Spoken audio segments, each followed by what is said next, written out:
soldering is complete from the very front that goes into the pump to this is where the fusible link goes on, and I've already put on this little rubber sleeve, and I don't know if I can do this one-handed, but it goes on like this,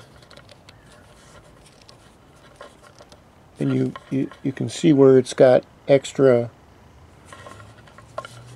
area there. It goes on loose, and you keep moving it until it gets about halfway covering your solder mark. Same with this side here.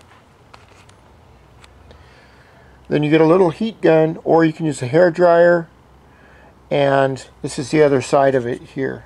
It goes here. I may even, if that's a little bit too large, I may even use a little tiny bit larger diameter one right there. You just cut off a 2-inch piece, put it on here,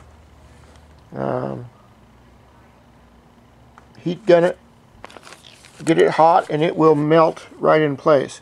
It's a nice little thing. I can't use them on the top here because I need something that'll cover both terminals, and these won't do that, I don't think. Or maybe they will. Anyway, I'm going to try it the other way first. So that was a good idea by Euclidean. I should have done it first and done it right, but I thought maybe I could Mickey Mouse it and get it done quickly because this is taking me so long. I mean, I could get this whole thing done in 4 days if I didn't have to stop and take videos of it. But I want to do the videos because I said I would, from start to the finish on the engine. And I'm just getting depressed because I need to get this going. And then the moon's up there. It won't be a full moon till a few more days, and then some people are affected by it. Not me, because I'm not human. At least that's what everyone tells me.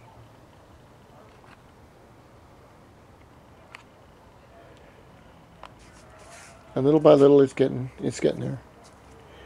Tomorrow's supposed to be a nice day. I'm going to sit out in the sun, get a nice suntan before I got to go to work. Happy Memorial Day to all the people out there that celebrate that, even though it's just another work day to me. People I take care of, it doesn't matter if you're rain, sleet, hail, or snow, they still need someone there to take care of them, so they call Captain DIO because he's #1. Rock on.